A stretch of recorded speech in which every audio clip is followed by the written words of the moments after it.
때는 조선시대 남도의 해원이라는 고즈넉한 성읍에 기이하고도 슬픈 운명의 소용돌이가 휘몰아치고 있었습니다. 이 이야기는 한나란 씨의 의형제를 맺은 두 사내와 그들의 아내들이 어떻게 서로의 배우자를 탐하게 되었는지, 그리고 그 모든 것을 숨죽여 지켜봐야 했던 머슴들의 놀라움에 대한 기록입니다. 해원성 안, 저작거리에서 가장 목소리가 크기로 유명한 약재상 김선비와 비단결처럼 섬세한 안목을 지닌 포목상 이상인이 이웃하여 살고 있었습니다. 김선비는 본래 경상도 안동의 몰락한 양반 가문 출신으로 처가가 있는 이곳 해원으로 터를 옮긴 지 어느덧 5년째였습니다. 그는 칠척에 가까운 장대한 체구에 한번 소리를 내지르면 장터 끝까지 쩌렁쩌렁 울리는 우렁찬 목소리를 가졌습니다. 자, 천하제일의 노경이여. 산삼이 여기 있소이다. 기력 없는 양반네들, 이 약 한 첩이면 밤이 두렵지 않을 것이오. 그의 약재상은 해원에서 가장 클 뿐만 아니라 집에는 건장한 머슴이 셋이나 있었고 창고에는 전국의 귀한 약재가 산더미처럼 쌓여 있었습니다. 그런 김선비에게는 달덩이처럼 복스러운 얼굴의 아내 홍마님이 있었습니다. 32의 나이로 남편보다 2살 위였지만 깊게 파인 보조개와 온화한 미소 덕의 나이보다 훨씬 어려 보였습니다. 그녀의 풍만한 몸가짐은 걷는 것만으로도 주변의 공기를 부드럽게 만들었고 살림 솜씨는 흠잡을 데가 없었지요. 마당쇠야, 서방님께서 요즘 통기력이 없으신 듯하니 저녁상에는 잉어를 푹 구워 올리도록 해라. 예, 마님. 분부대로 하겠습니다. 마님 손맛이 더해지면 도련님께서도 금방 기운 차리실 겁니다. 홍마님은 남편을 지극정성으로 내조하고 아랫사람들에게 인자했으나 단 한 가지, 혼인한 지 7년이 넘도록 아이가 없다는 것이 그녀의 마음에 깊은 그늘을 만들고 있었습니다. 한편 이상인은 해원 토박이로 대대로 포목상을 해온 부유한 집안의 주인이었습니다. 그는 김선비와 달리 키가 작고 마른 체구였지만 매처럼 날카로운 눈매와 비상한 머리로 장사수완이 대단했습니다. 특히 비단을 보는 그의 눈은 귀신 같아서 손끝으로 한번 스치기만 해도 그 품질과 산지를 정확히 알아맞혔습니다. 그에게는 26살의 아리따운 아내 윤마님이 있었습니다. 그녀는 해원에서 가장 가는 미인으로 버들가지처럼 가녀린 몸매에 비단옷을 걸치면 마치 하늘에서 내려온 선녀와 같았습니다. 하지만 그 성격이 까다롭고 예민하여 머슴인 칠복이는 하루가 멀다 하고 꾸지람을 듣기 일쑤였습니다. 칠복아, 마루에 먼지 한 톨이라도 보이면 내가 오늘 저녁밥을 굶게 될 줄 알아라. 예, 마님. 송구하옵니다. 당장 다시 쓸겠습니다. 그래도 이상인과의 사이는 원만했고 무엇보다 9살 된 총명한 아들 민호가 있어 집안은 늘 화목해 보였습니다. 두 사람이 처음 만난 것은 해원 상인 조합의 정기 모임이 있던 봄비가 부슬부슬 내리던 날이었습니다. 김선비가 무거운 약재 상자를 들고 끙끙대며 들어서자 옆에서 이상인이 말을 걸어왔습니다. 어허, 김선비님.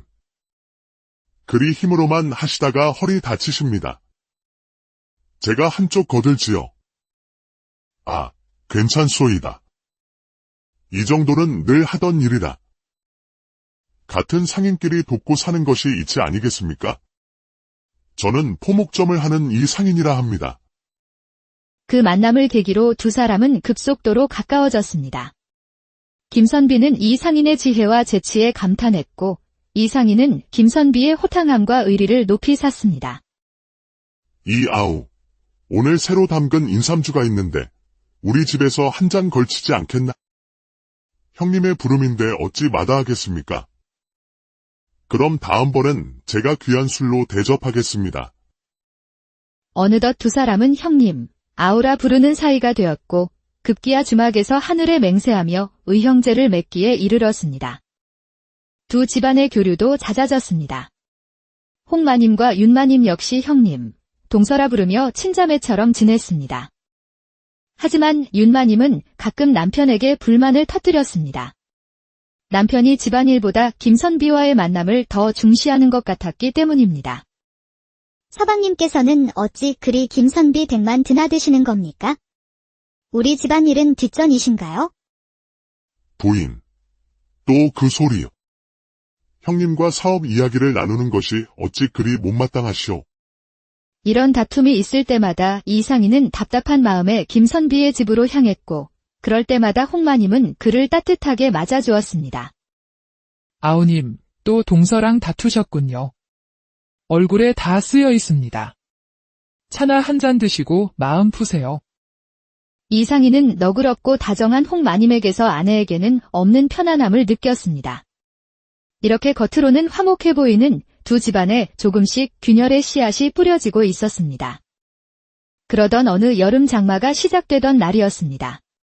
김선비가 아침부터 안색이 파리한 채 앓는 소리를 냈습니다. 온몸이 쑤시고 기운이 하나도 없구나. 여보, 괜찮으세요? 용한 의원이라도 부를까요? 괜찮소. 오늘 한양 상인과 중요한 거래가 있어 꼭 나가봐야 하오. 김선비는 억지로 몸을 일으켜 나갔지만 얼마 지나지 않아 식은땀을 뻘뻘 흘리며 돌아와 자리에 드러눕고 말았습니다. 그 소식은 금세 이상인의 귀에 들어갔습니다. 그는 가게 문을 닫고 한달음에 의형의 집으로 달려갔지요. 하지만 어찌된 일인지 대문은 굳게 닫혀 있었고 안에서는 아무런 기척도 없었습니다. 형님. 계십니까? 저 아우입니다. 이상하게 생각한 이상희는 뒤쪽 낮은 담을 넘어 안으로 들어갔습니다. 마당은 쥐 죽은 듯 조용했습니다. 그런데 안방 쪽에서 이상한 신음소리가 새어나왔습니다. 그는 조심스럽게 다가가 창호지에 작은 구멍을 뚫고 안을 들여다보았습니다. 그리고 그는 자신의 눈을 의심했습니다. 알아누웠다던 김선비가 멀쩡히 앉아 있었고 그의 품에는 믿을 수 없게도 자신의 아내 윤마님이 안겨 있었습니다. 두 사람은 반쯤 옷을 벗은 채 서로를 탐욕스럽게 끌어안고 있었습니다. 서방님, 이렇게 만나는 것도 이제는 익숙해지네요. 쉿. 서방님이라니. 여기선 형님이라 부르거라. 내 남편은 눈치채지 못했더냐. 걱정 마세요. 저희 서방은 장사밖에 모르는 순맥이라 꿈에도 모를 겁니다. 이상희는 온몸에 피가 차갑게 식는 것을 느꼈습니다. 세상에서 가장 믿었던 두 사람에게 처참히 배신당한 것입니다. 분노가 치밀어 올라 당장 문을 부수고 들어가 두 사람을 베어버리고 싶었지만 그 순간 아들 민호의 얼굴이 떠올랐습니다. 참자. 내 아들을 살인자의 자식으로 만들 수는 없다. 그는 이를 악물고 소리 없이 그 자리를 떠났습니다. 밤새 고민하던 이상희는 한 가지 결론에 도달했습니다. 이 끔찍한 사실을 김선비의 부인 홍마님에게 알려야겠다고. 다음 날 아침 그는 김선비의 집을 찾았습니다. 어머, 아우님. 이른 아침에 어쩐 일이세요? 안색이 무척 안 좋으신데. 형수님. 드릴 말씀이 있습니다. 부디 놀라지 마십시오. 이상희는 떨리는 목소리로 어제 자신이 목격한 모든 것을 털어놓았습니다. 홍마님의 얼굴이 새하얗게 질리더니 이내 그 자리에 주저앉고 말았습니다. 그럴 리가 없습니다. 우리 서방님께서 동서를. 두 사람은 한동안 부둥켜 안고 울었습니다. 배신당한 슬픔과 분노가 방 안을 가득 채웠습니다. 한참을 울던 홍마님이 갑자기 눈물을 닦고 일어섰습니다. 그녀의 온화하던 눈빛은 차가운 분노로 불타고 있었습니다. 배은망덕한 인간. 내가 그를 위해 얼마나 헌신했는데. 감히. 그녀의 마음속에서 복수심이 맹렬하게 타오르기 시작했습니다. 홍마님은 이상인을 똑바로 바라보며 말했습니다. 아우님. 저들이 우리를 배신했으니 우리도 똑같이 갚아주는 것이 인지상정 아니겠습니까? 예. 형수님, 그게 무슨... 홍마님은 대답 대신 갑자기 저고리 고름을 풀기 시작했습니다. 이상희는 너무 놀라 고개를 돌렸습니다. 왜요? 내 서방은 아우님 아내와 놀아나고 있는데 우리라고 못할 것이 무엇입니까? 눈에는 눈, 이에는 이입니다. 저고리를 벗어던진 그녀의 풍만한 몸매가 드러났습니다. 슬픔과 분노에 휩싸여 있었지만 그녀는 여전히 아름다웠습니다. 형수님, 제발. 이러시면 안 됩니다. 이것은 그럼 우리만 바보처럼 당하고 있으란 말입니까? 저들이 시작한 일입니다. 우리도 똑같이 돌려주어야 공평한 겁니다. 이상희는 깊은 고뇌에 빠졌습니다. 복수심과 도덕심 사이에서 그의 마음은 갈피를 잡지 못했습니다. 바로 그때 밖에서 엿듣고 있던 머슴 마당쇠가 실수로 물동이를 쓰러뜨리는 소리가 요란하게 울렸습니다. 이 일로 홍마님의 복수는 잠시 멈추었지만 그녀의 결심은 더욱 굳어졌습니다. 며칠 후 김선비가 또다시 전주에 다녀와야 한다는 거짓말을 하고 집을 나섰습니다. 그가 윤마님을 만나러 간다는 것을 직감한 홍마님은 곧바로 이상인의 집으로 향했습니다. 아우님. 이제는 정말 결정을 하셔야 합니다. 우리가 언제까지 이렇게 바보처럼 당하고만 있어야 합니까? 결국 이상인은 고개를 끄덕였습니다. 배신에 대한 분노와 복수심, 그리고 눈앞의 홍마님에 대한 묘한 끌림이 그의 이성을 마비시켰습니다. 그날 오후 두 사람은 넘지 말아야 할 선을 넘었습니다. 처음에는 어색했지만 서로의 상처를 보듬으며 점차 격렬한 감정에 휩싸였습니다. 복수로 시작된 관계는 점차 서로에 대한 연민과 애정으로 변해가기 시작했습니다. 한편 머슴들 사이에서는 주인들의 이상한 관계에 대한 소문이 암암리에 퍼지기 시작했습니다.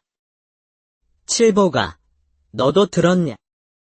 우리 도련님이 이 상인 댁 마님과 그리고 우리 마님은 이 상인 나으리와 쉿. 조용히 해. 괜히 입 잘못 놀렸다가 우리 목만 날아간다. 우리는 아무것도 못 본 거고 못 들은 거야. 알겠지? 그렇게 몇 달이 흘렀습니다. 네 사람은 각자의 비밀을 안고 아슬아슬한 관계를 이어갔습니다. 그러던 어느 날 운명의 장난 같은 일이 벌어졌습니다. 김선비가 정말로 급한 일이 생겨 한양으로 떠나게 된 것입니다. 홍마님은 이 기회를 놓치지 않고 이상인에게 밤에 만나자는 전가를 보냈습니다. 하지만 하늘도 무심하시지 한양으로 가던 김선비의 일이 중간에 취소되어 예정보다 일찍 집으로 돌아오고 말았습니다. 밤늦게 집에 도착한 그는 안에서 굳게 잠긴 대문을 보고 의아하게 생각하며 담을 넘었습니다. 그리고 안방에서 들려오는 아내의 교성과 낯익은 사내의 목소리에 그는 과거 이상인이 겪었던 것과 똑같은 충격과 분노에 휩싸였습니다. 이 배은망덕한 것들. 김선비가 방문을 박차고 들어갔습니다. 놀란 두 사람이 황급히 몸을 가렸습니다. 김선비가 이상인에게 주먹을 날리려는 순간 홍마님이 차갑게 말했습니다. 뭐가 그리 놀라우신가요? 당신이 윤마님과 한 짓을 우리도 똑같이 한 것뿐입니다. 당신이 저지른 일을 우리가 그대로 돌려준 것뿐이라고요. 김선비는 할 말을 잃었습니다.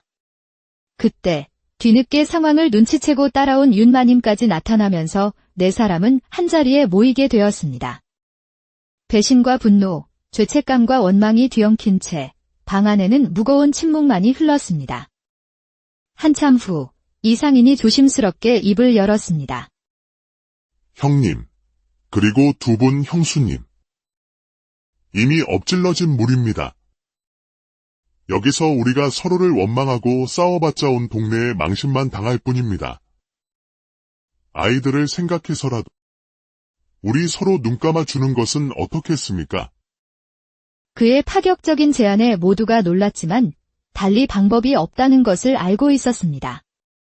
결국 네 사람은 서로의 관계를 묵인하고 겉으로는 예전처럼 화목한 두 집안으로 지내기로 하는 기묘한 합의를 보게 됩니다.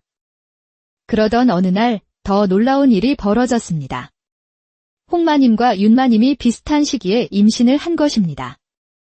7년 동안 아이가 없던 홍마님에게는 경사였지만 네 사람 모두 뱃속의 아이가 누구의 씨인지 확신할 수 없어 불안에 떨어야 했습니다.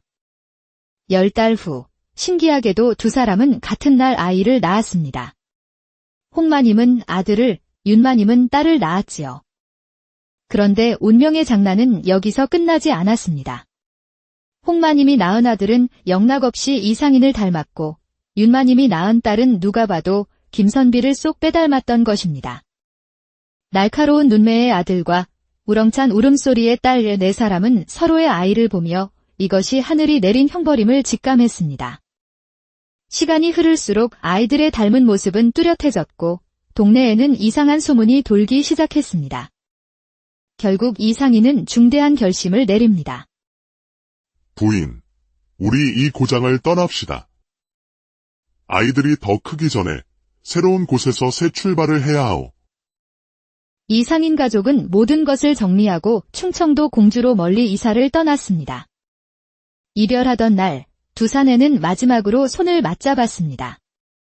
그 손에는 우정과 배신, 원망과 용서, 그 모든 감정이 담겨 있었습니다. 아우, 부디, 몸 건강하게 잘 지내게. 형님도, 강령하십시오. 세월은 흘러 10년이 지났습니다. 김선비는 자신의 피가 섞이지 않은 아들을 친자식처럼 아끼며 약재상 일을 가르쳤고 아이는 생부인 이상인을 닮아 장사에 비상한 재능을 보였습니다. 멀리 공주에서 이상인 역시 자신의 딸을 애지중지 키웠습니다. 딸은 생부인 김선비를 닮아 약초에 대한 특별한 안목을 지니고 태어났지요. 네 사람은 과거의 비밀과 상처를 가슴 깊이 묻은 채 서로의 자식을 통해 속죄하며 새로운 삶을 살아갔습니다. 한순간의 욕망이 빚어낸 비극이었지만 그들은 아이들을 통해 진정한 사랑과 용서의 의미를 배우며 기나긴 운명의 강을 건너갔습니다. 머슴들도 주인들의 비밀을 끝까지 지켰고 그들의 기구한 이야기는 세월 속에 묻혀 전설처럼 남게 되었답니다.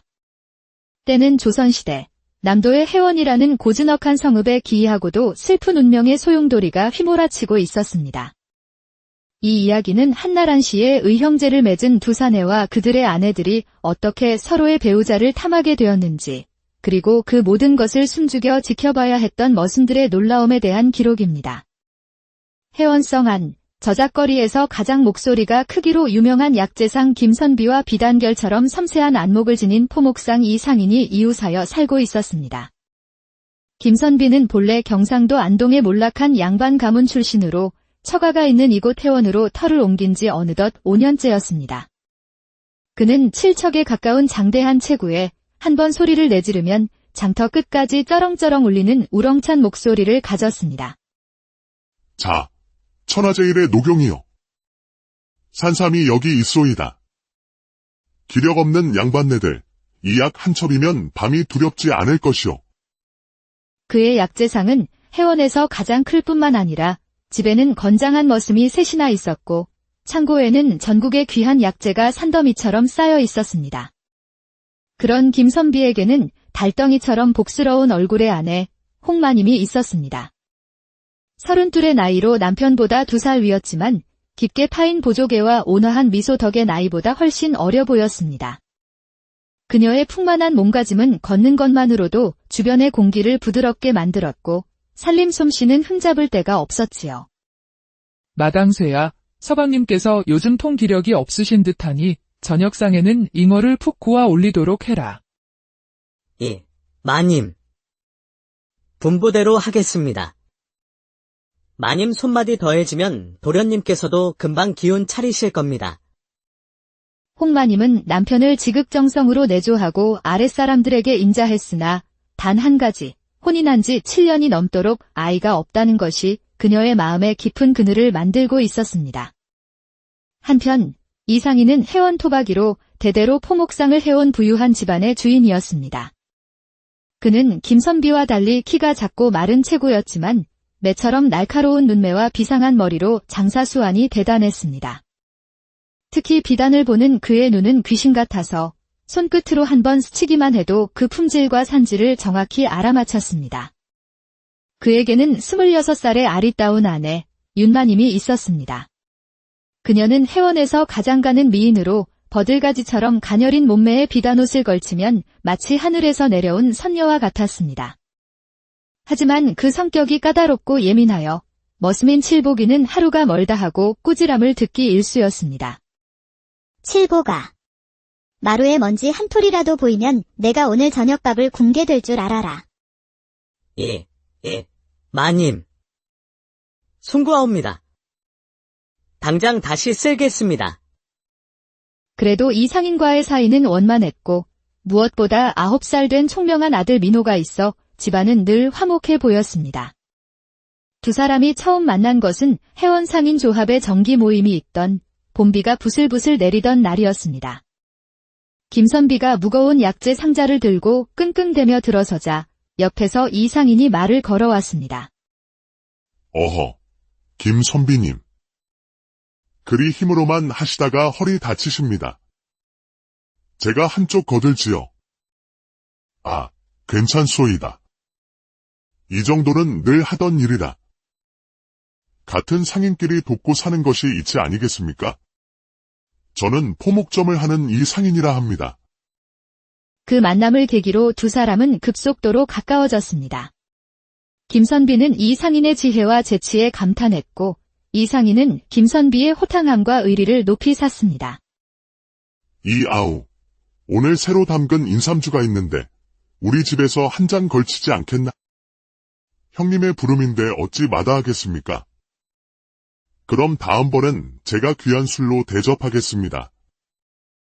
어느덧 두 사람은 형님, 아우라 부르는 사이가 되었고 급기야 주막에서 하늘에 맹세하며 의형제를 맺기에 이르렀습니다. 두 집안의 교류도 잦아졌습니다.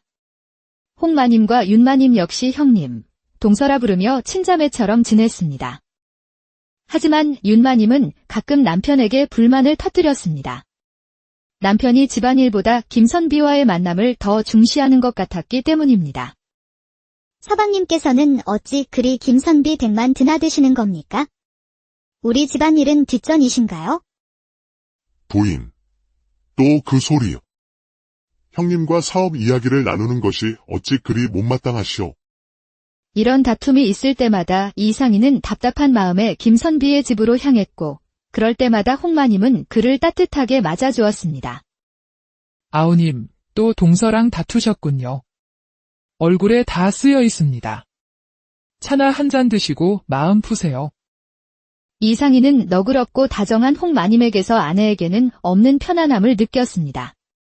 이렇게 겉으로는 화목해 보이는 두 집안에 조금씩 균열의 씨앗이 뿌려지고 있었습니다. 그러던 어느 여름 장마가 시작되던 날이었습니다. 김선비가 아침부터 안색이 파리한 채 앓는 소리를 냈습니다. 온몸이 쑤시고 기운이 하나도 없구나. 여보, 괜찮으세요? 용한 의원이라도 부를까요? 괜찮소. 오늘 한양 상인과 중요한 거래가 있어 꼭 나가봐야 하오.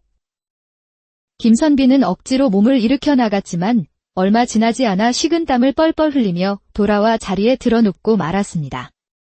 그 소식은 금세 이 상인의 귀에 들어갔습니다. 그는 가게 문을 닫고 한달음에 의형의 집으로 달려갔지요. 하지만 어찌된 일인지 대문은 굳게 닫혀 있었고 안에서는 아무런 기척도 없었습니다. 형님, 계십니까? 저 아우입니다. 이상하게 생각한 이상희는 뒤쪽 낮은 담을 넘어 안으로 들어갔습니다. 마당은 쥐 죽은 듯 조용했습니다. 그런데 안방 쪽에서 이상한 신음소리가 새어나왔습니다. 그는 조심스럽게 다가가 창호지에 작은 구멍을 뚫고 안을 들여다보았습니다. 그리고 그는 자신의 눈을 의심했습니다. 알아누웠다던 김선비가 멀쩡히 앉아 있었고 그의 품에는 믿을 수 없게도 자신의 아내 윤마님이 안겨 있었습니다. 두 사람은 반쯤 옷을 벗은 채 서로를 탐욕스럽게 끌어안고 있었습니다. 서방님, 이렇게 만나는 것도 이제는 익숙해지네요. 쉿, 서방님이라니. 여기선 형님이라 부르거라. 내 남편은 눈치채지 못했더냐. 걱정 마세요. 저희 서방은 장사밖에 모르는 순맥이라 꿈에도 모를 겁니다. 이상희는 온몸에 피가 차갑게 식는 것을 느꼈습니다. 세상에서 가장 믿었던 두 사람에게 처참히 배신당한 것입니다. 분노가 치밀어 올라 당장 문을 부수고 들어가 두 사람을 베어버리고 싶었지만 그 순간 아들 민호의 얼굴이 떠올랐습니다. 참자. 내 아들을 살인자의 자식으로 만들 수는 없다. 그는 이를 악물고 소리 없이 그 자리를 떠났습니다. 밤새 고민하던 이상희는 한 가지 결론에 도달했습니다. 이 끔찍한 사실을 김선비의 부인 홍마님에게 알려야겠다고. 다음 날 아침 그는 김선비의 집을 찾았습니다. 어머, 아우님. 이른 아침에 어쩐 일이세요? 안색이 무척 안 좋으신데. 형수님, 드릴 말씀이 있습니다. 부디 놀라지 마십시오.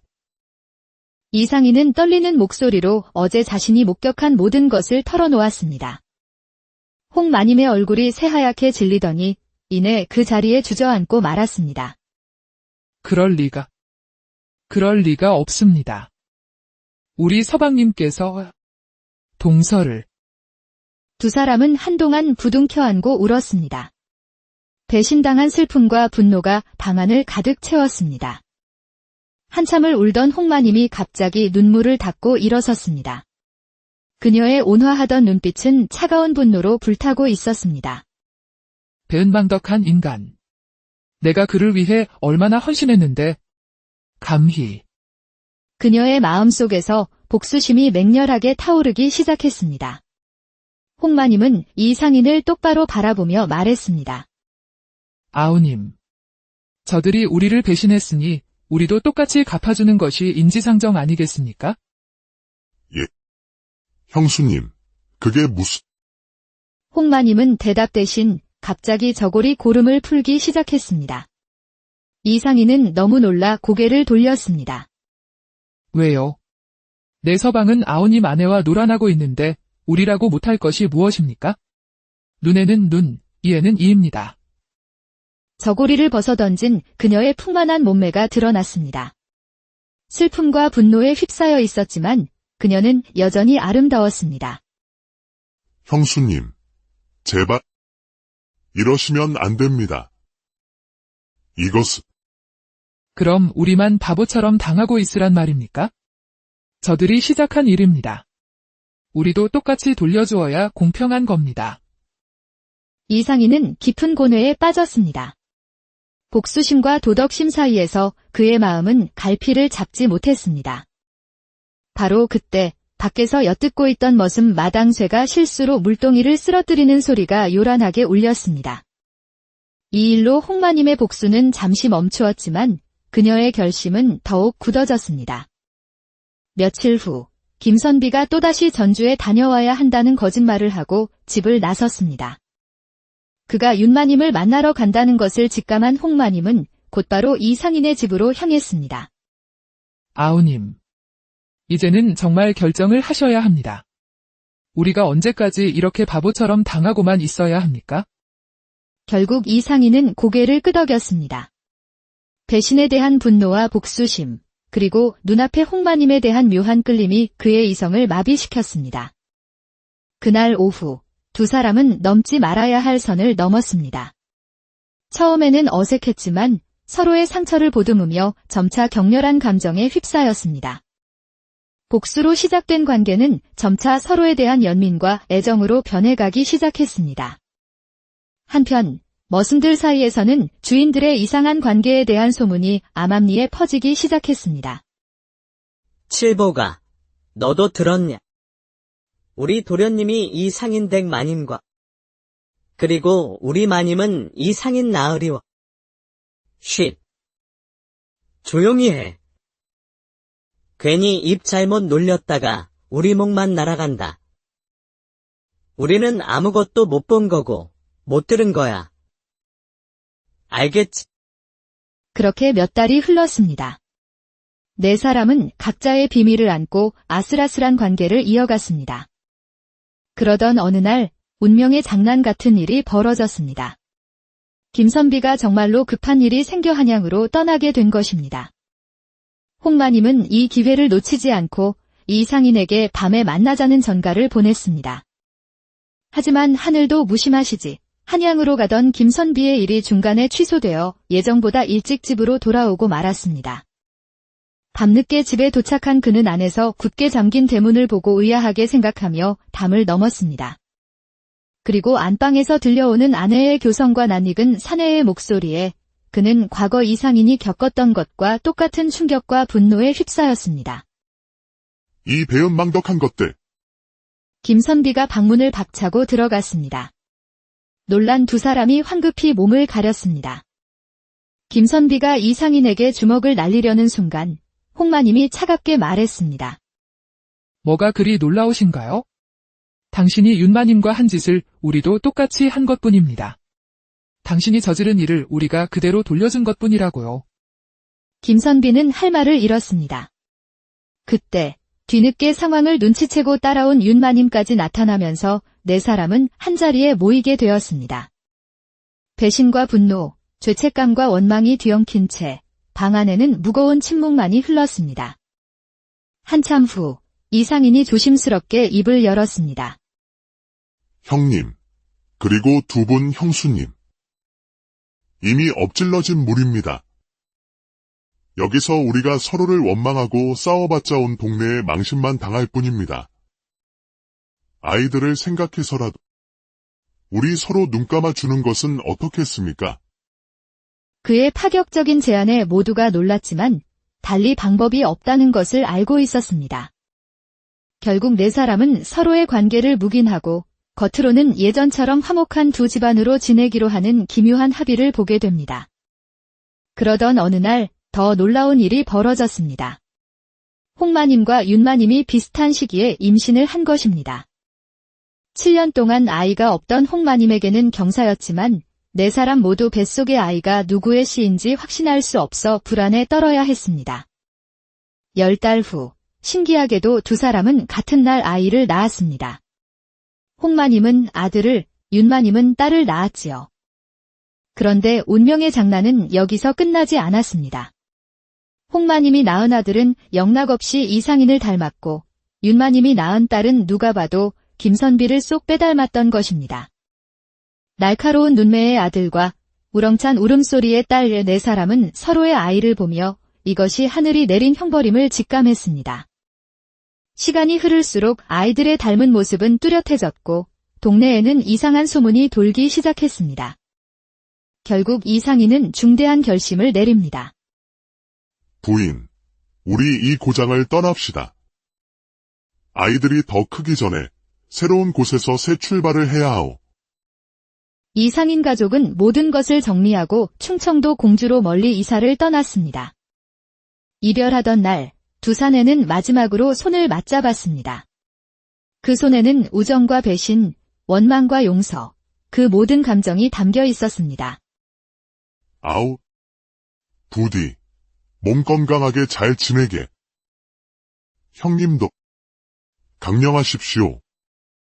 세월은 흘러 10년이 지났습니다. 김선비는 자신의 피가 섞이지 않은 아들을 친자식처럼 아끼며 약재상 일을 가르쳤고 아이는 생부인 이상인을 닮아 장사에 비상한 재능을 보였습니다. 멀리 공주에서 이상인 역시 자신의 딸을 애지중지 키웠습니다. 딸은 생부인 김선비를 닮아 약초에 대한 특별한 안목을 지니고 태어났지요. 네 사람은 과거의 비밀과 상처를 가슴 깊이 묻은 채 서로의 자식을 통해 속죄하며 새로운 삶을 살아갔습니다. 한순간의 욕망이 빚어낸 비극이었지만 그들은 아이들을 통해 진정한 사랑과 용서의 의미를 배우며 기나긴 운명의 강을 건너갔습니다. 머슴들도 주인들의 비밀을 끝까지 지켰고 그들의 기구한 이야기는 세월 속에 묻혀 전설처럼 남게 되었답니다. 때는 조선시대, 남도의 해원이라는 고즈넉한 성읍에 기이하고도 슬픈 운명의 소용돌이가 휘몰아치고 있었습니다. 이 이야기는 한나란 씨의 의형제를 맺은 두 사내와 그들의 아내들이 어떻게 서로의 배우자를 탐하게 되었는지, 그리고 그 모든 것을 숨죽여 지켜봐야 했던 머슴들의 놀라움에 대한 기록입니다.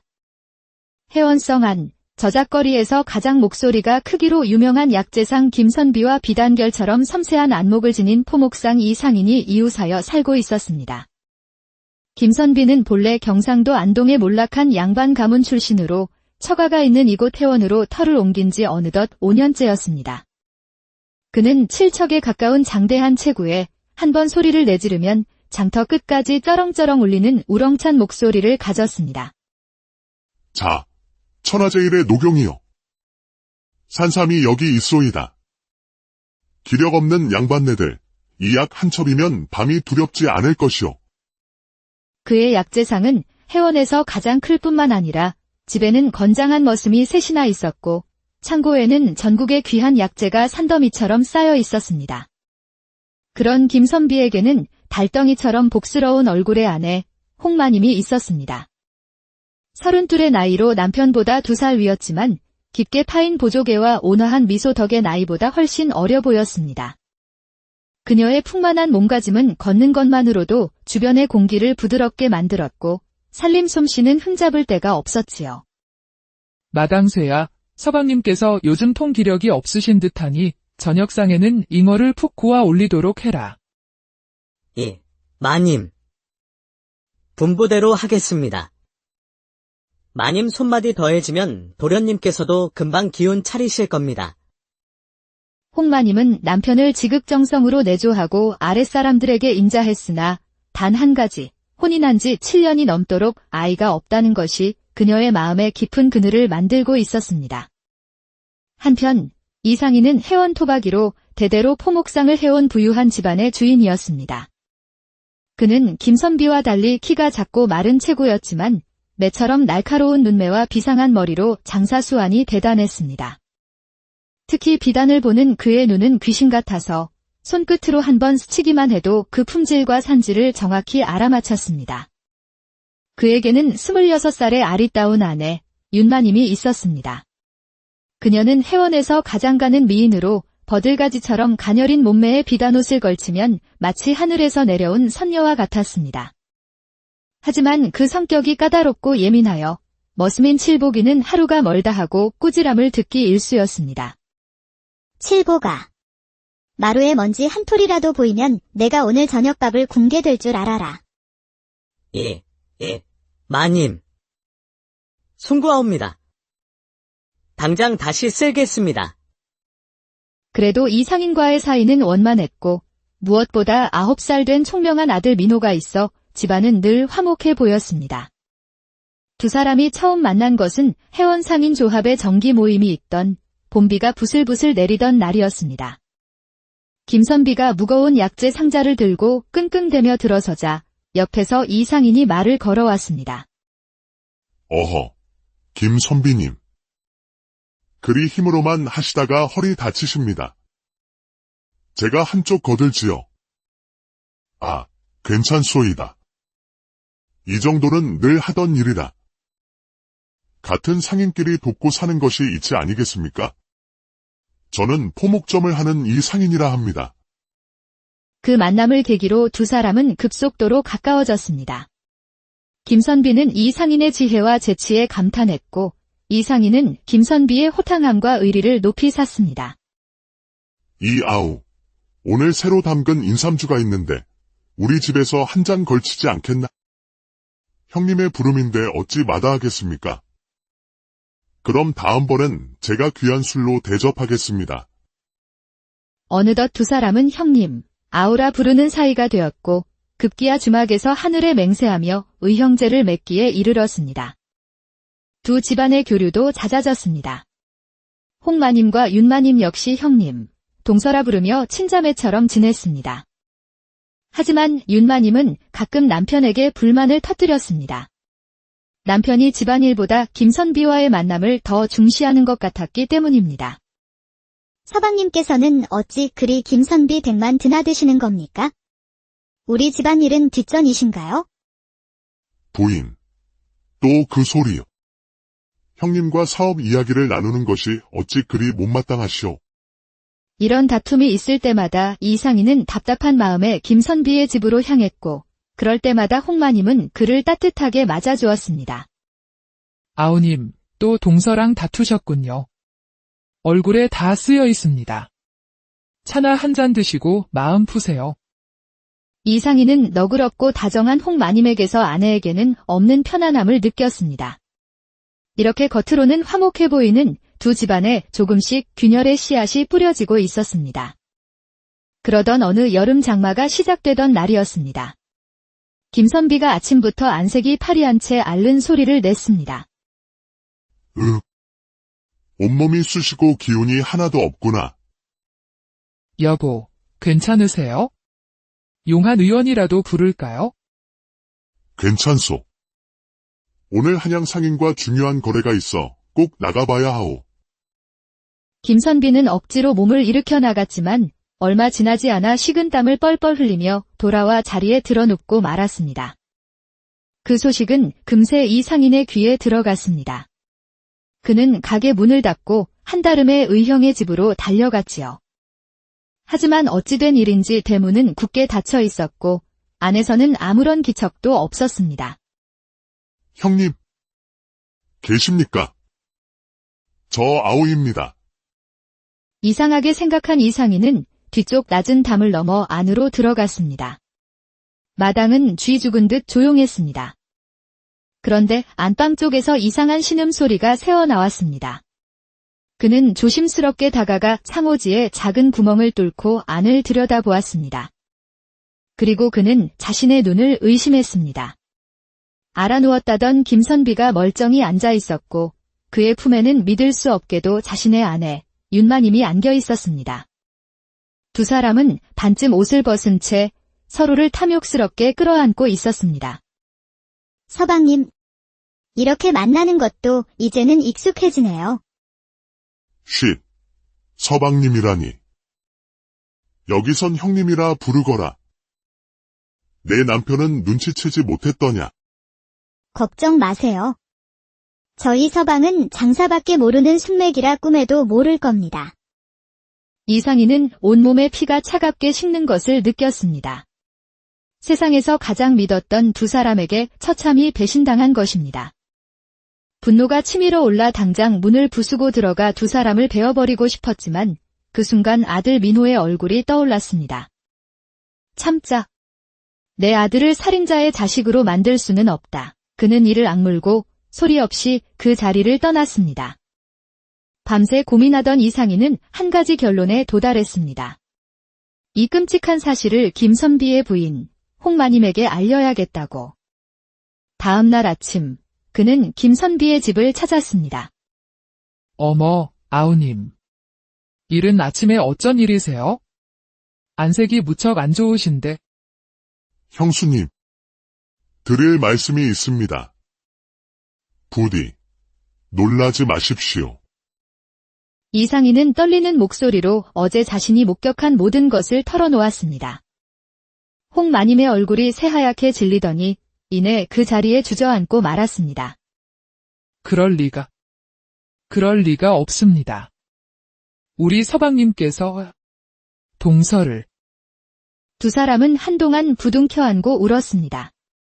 배신당한 슬픔과 분노가 방 안을 가득 채웠습니다.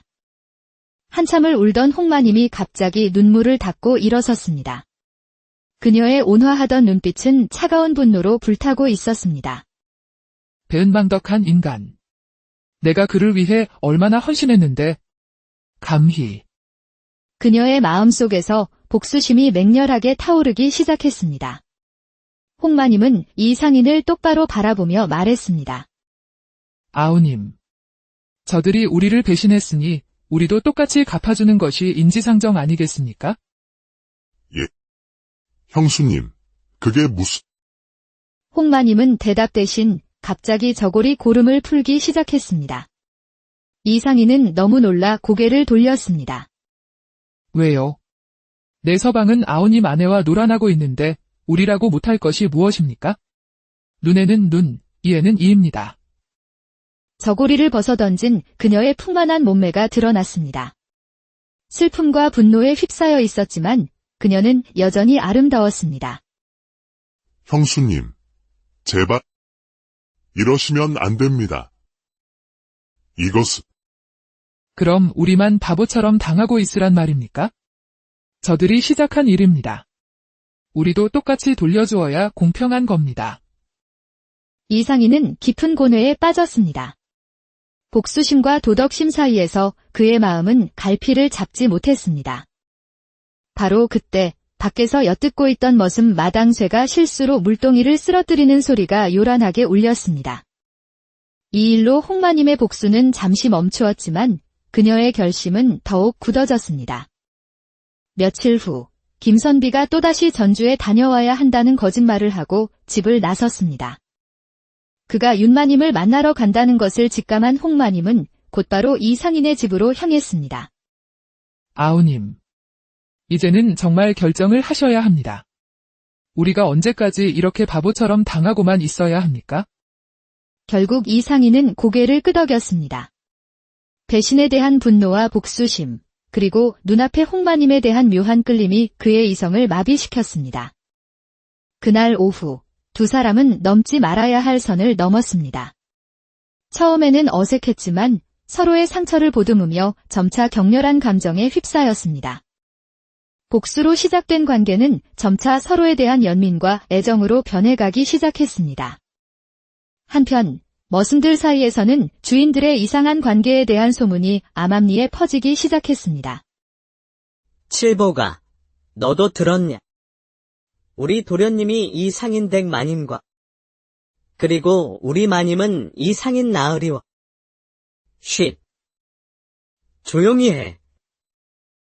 괜히 입 잘못 놀렸다가 우리 목만 날아간다. 우리는 아무것도 못 본 거고 못 들은 거야. 알겠지? 그렇게 몇 달이 흘렀습니다. 네 사람은 각자의 비밀을 안고 아슬아슬한 관계를 이어갔습니다. 그러던 어느 날 운명의 장난 같은 일이 벌어졌습니다. 김선비가 정말로 급한 일이 생겨 한양으로 떠나게 된 것입니다. 홍마님은 이 기회를 놓치지 않고 이상인에게 밤에 만나자는 전가를 보냈습니다. 하지만 하늘도 무심하시지 한양으로 가던 김선비의 일이 중간에 취소되어 예정보다 일찍 집으로 돌아오고 말았습니다. 밤늦게 집에 도착한 그는 안에서 굳게 잠긴 대문을 보고 의아하게 생각하며 담을 넘었습니다.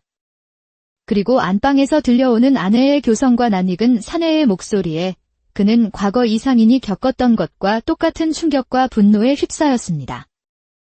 이 배은망덕한 것들. 김선비가 방문을 박차고 들어갔습니다. 놀란 두 사람이 황급히 몸을 가렸습니다. 김선비가 이상인에게 주먹을 날리려는 순간 홍마님이 차갑게 말했습니다. 뭐가 그리 놀라우신가요? 당신이 윤마님과 한 짓을 우리도 똑같이 한 것뿐입니다. 당신이 저지른 일을 우리가 그대로 돌려준 것뿐이라고요. 김선비는 할 말을 잃었습니다. 그때 뒤늦게 상황을 눈치채고 따라온 윤마님까지 나타나면서 네 사람은 한자리에 모이게 되었습니다. 배신과 분노, 죄책감과 원망이 뒤엉킨 채 방 안에는 무거운 침묵만이 흘렀습니다. 한참 후 이상인이 조심스럽게 입을 열었습니다. 형님, 그리고 두 분 형수님. 이미 엎질러진 물입니다. 여기서 우리가 서로를 원망하고 싸워봤자 온 동네에 망신만 당할 뿐입니다. 아이들을 생각해서라도 우리 서로 눈 감아주는 것은 어떻겠습니까? 그의 파격적인 제안에 모두가 놀랐지만 달리 방법이 없다는 것을 알고 있었습니다. 결국 네 사람은 서로의 관계를 묵인하고 겉으로는 예전처럼 화목한 두 집안으로 지내기로 하는 기묘한 합의를 보게 됩니다. 그러던 어느 날 더 놀라운 일이 벌어졌습니다. 홍마님과 윤마님이 비슷한 시기에 임신을 한 것입니다. 7년 동안 아이가 없던 홍마님에게는 경사였지만 네 사람 모두 뱃속의 아이가 누구의 씨인지 확신할 수 없어 불안에 떨어야 했습니다. 10달 후 신기하게도 두 사람은 같은 날 아이를 낳았습니다. 홍마님은 아들을, 윤마님은 딸을 낳았지요. 그런데 운명의 장난은 여기서 끝나지 않았습니다. 홍마님이 낳은 아들은 영락없이 이상인을 닮았고 윤마님이 낳은 딸은 누가 봐도 김선비를 쏙 빼닮았던 것입니다. 날카로운 눈매의 아들과 우렁찬 울음소리의 딸 네 사람은 서로의 아이를 보며 이것이 하늘이 내린 형벌임을 직감했습니다. 시간이 흐를수록 아이들의 닮은 모습은 뚜렷해졌고 동네에는 이상한 소문이 돌기 시작했습니다. 결국 이상인은 중대한 결심을 내립니다. 부인, 우리 이 고장을 떠납시다. 아이들이 더 크기 전에 새로운 곳에서 새 출발을 해야 하오. 이상인 가족은 모든 것을 정리하고 충청도 공주로 멀리 이사를 떠났습니다. 이별하던 날, 두 사내는 마지막으로 손을 맞잡았습니다. 그 손에는 우정과 배신, 원망과 용서, 그 모든 감정이 담겨 있었습니다. 아우. 부디, 몸 건강하게 잘 지내게. 형님도 강령하십시오. 세월은 흘러 10년이 지났습니다. 김선비는 자신의 피가 섞이지 않은 아들을 친자식처럼 아끼며 약재상일을 가르쳤고, 아이는 생부인 이상인을 닮아 장사에 비상한 재능을 보였습니다. 멀리 공주에서 이상인 역시 자신의 딸을 애지중지 키웠습니다. 딸은 생부인 김선비를 닮아 약초에 대한 특별한 안목을 지니고 태어났지요. 네 사람은 과거의 비밀과 상처를 가슴 깊이 묻은 채 서로의 자식을 통해 속죄하며 새로운 삶을 살아갔습니다. 한순간의 욕망이 빚어낸 비극이었지만 그들은 아이들을 통해 진정한 사랑과 용서의 의미를 배우며 기나긴 운명의 강을 건너갔습니다. 머슴들도 주인들의 비밀을 끝까지 지켰고 그들의 기구한 이야기는 세월 속에 묻혀 전설처럼 남게 되었답니다. 때는 조선시대, 남도의 해원이라는 고즈넉한 성읍에 기이하고도 슬픈 운명의 소용돌이가 휘몰아치고 있었습니다. 이 이야기는 한나란 씨의 의형제를 맺은 두 사내와 그들의 아내들이 어떻게 서로의 배우자를 탐하게 되었는지, 그리고 그 모든 것을 숨죽여 지켜봐야 했던 머슴들의 놀라움에 대한 기록입니다. 해원성 안, 저작거리에서 가장 목소리가 크기로 유명한 약재상 김선비와 비단결처럼 섬세한 안목을 지닌 포목상 이상인이 이웃하여 살고 있었습니다. 김선비는 본래 경상도 안동의 몰락한 양반 가문 출신으로 처가가 있는 이곳 해원으로 터를 옮긴 지 어느덧 5년째였습니다. 그는 칠척에 가까운 장대한 체구에 한 번 소리를 내지르면 장터 끝까지 쩌렁쩌렁 울리는 우렁찬 목소리를 가졌습니다. 자, 천하제일의 노경이여. 산삼이 여기 있소이다. 기력 없는 양반네들, 이 약 한 첩이면 밤이 두렵지 않을 것이오. 그의 약재상은 해원에서 가장 클 뿐만 아니라 집에는 건장한 머슴이 셋이나 있었고 창고에는 전국의 귀한 약재가 산더미처럼 쌓여 있었습니다. 그런 김선비에게는 달덩이처럼 복스러운 얼굴의 아내 홍마님이 있었습니다. 32의 나이로 남편보다 2살 위였지만 깊게 파인 보조개와 온화한 미소 덕의 나이보다 훨씬 어려 보였습니다. 그녀의 풍만한 몸가짐은 걷는 것만으로도 주변의 공기를 부드럽게 만들었고 살림 솜씨는 흠잡을 데가 없었지요. 마당쇠야, 서방님께서 요즘 통기력이 없으신 듯하니 저녁상에는 잉어를 푹 구워 올리도록 해라. 예, 마님. 분부대로 하겠습니다. 마님 손맛이 더해지면 도련님께서도 금방 기운 차리실 겁니다. 홍마님은 남편을 지극정성으로 내조하고 아랫사람들에게 인자했으나 단 한 가지, 혼인한 지 7년이 넘도록 아이가 없다는 것이 그녀의 마음에 깊은 그늘을 만들고 있었습니다. 한편 이상인은 해원 토박이로 대대로 포목상을 해온 부유한 집안의 주인이었습니다. 그는 김선비와 달리 키가 작고 마른 체구였지만 매처럼 날카로운 눈매와 비상한 머리로 장사 수완이 대단했습니다. 특히 비단을 보는 그의 눈은 귀신 같아서 손끝으로 한번 스치기만 해도 그 품질과 산지를 정확히 알아맞혔습니다. 그에게는 26살의 아리따운 아내 윤마님이 있었습니다. 그녀는 해원에서 가장 가는 미인으로 버들가지처럼 가녀린 몸매에 비단옷을 걸치면 마치 하늘에서 내려온 선녀와 같았습니다. 하지만 그 성격이 까다롭고 예민하여 머슴인 칠복이는 하루가 멀다 하고 꾸지람을 듣기 일쑤였습니다. 칠보가. 마루에 먼지 한 톨이라도 보이면 내가 오늘 저녁밥을 굶게 될 줄 알아라. 예, 마님. 송구하옵니다. 당장 다시 쓸겠습니다. 그래도 이상인과의 사이는 원만했고 무엇보다 9살 된 총명한 아들 민호가 있어 집안은 늘 화목해 보였습니다. 두 사람이 처음 만난 것은 해원 상인 조합의 정기 모임이 있던 봄비가 부슬부슬 내리던 날이었습니다. 김선비가 무거운 약재 상자를 들고 끙끙대며 들어서자 옆에서 이상인이 말을 걸어왔습니다. 어허, 김선비님. 그리 힘으로만 하시다가 허리 다치십니다. 제가 한쪽 거들지요. 아, 괜찮소이다. 이 정도는 늘 하던 일이다. 같은 상인끼리 돕고 사는 것이 있지 아니겠습니까? 저는 포목점을 하는 이 상인이라 합니다. 그 만남을 계기로 두 사람은 급속도로 가까워졌습니다. 김선비는 이 상인의 지혜와 재치에 감탄했고, 이 상인은 김선비의 호탕함과 의리를 높이 샀습니다. 아우, 오늘 새로 담근 인삼주가 있는데 우리 집에서 한 잔 걸치지 않겠나? 형님의 부름인데 어찌 마다하겠습니까? 그럼 다음번엔 제가 귀한 술로 대접하겠습니다. 어느덧 두 사람은 형님, 아우라 부르는 사이가 되었고, 급기야 주막에서 하늘에 맹세하며 의형제를 맺기에 이르렀습니다. 두 집안의 교류도 잦아졌습니다. 홍마님과 윤마님 역시 형님, 동서라 부르며 친자매처럼 지냈습니다. 하지만 윤마님은 가끔 남편에게 불만을 터뜨렸습니다. 남편이 집안일보다 김선비와의 만남을 더 중시하는 것 같았기 때문입니다. 서방님께서는 어찌 그리 김선비 댁만 드나드시는 겁니까? 우리 집안일은 뒷전이신가요? 부인, 또 그 소리요. 형님과 사업 이야기를 나누는 것이 어찌 그리 못마땅하시오. 이런 다툼이 있을 때마다 이상희는 답답한 마음에 김선비의 집으로 향했고, 그럴 때마다 홍마님은 그를 따뜻하게 맞아주었습니다. 아우님, 또 동서랑 다투셨군요. 얼굴에 다 쓰여 있습니다. 차나 한 잔 드시고 마음 푸세요. 이상희는 너그럽고 다정한 홍마님에게서 아내에게는 없는 편안함을 느꼈습니다. 이렇게 겉으로는 화목해 보이는 두 집안에 조금씩 균열의 씨앗이 뿌려지고 있었습니다. 그러던 어느 여름 장마가 시작되던 날이었습니다. 김선비가 아침부터 안색이 파리한 채 앓는 소리를 냈습니다. 온몸이 쑤시고 기운이 하나도 없구나. 여보, 괜찮으세요?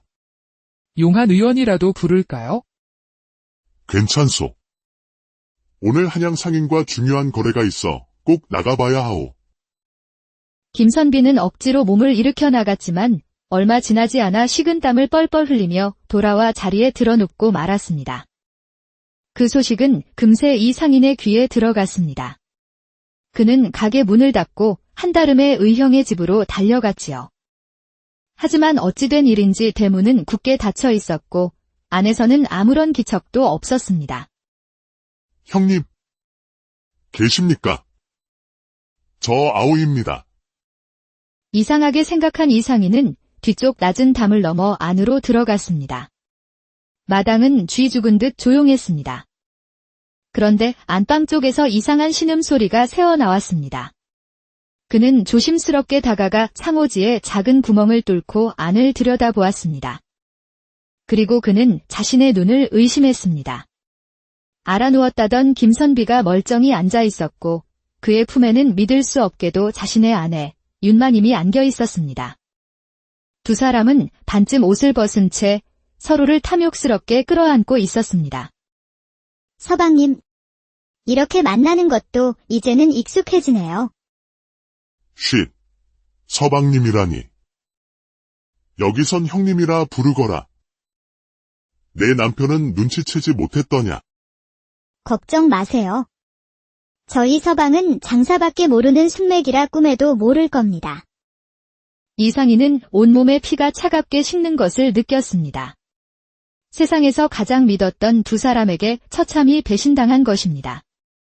분노가 치밀어 올라 당장 문을 부수고 들어가 두 사람을 베어버리고 싶었지만 그 순간 아들 민호의 얼굴이 떠올랐습니다. 참자. 내 아들을 살인자의 자식으로 만들 수는 없다. 그는 이를 악물고 소리 없이 그 자리를 떠났습니다. 밤새 고민하던 이상희는 한 가지 결론에 도달했습니다. 이 끔찍한 사실을 김선비의 부인 홍마님에게 알려야겠다고. 다음 날 아침 그는 김선비의 집을 찾았습니다. 어머, 아우님. 이른 아침에 어쩐 일이세요? 안색이 무척 안 좋으신데. 형수님, 드릴 말씀이 있습니다. 부디 놀라지 마십시오. 이상희는 떨리는 목소리로 어제 자신이 목격한 모든 것을 털어놓았습니다. 홍 마님의 얼굴이 새하얗게 질리듯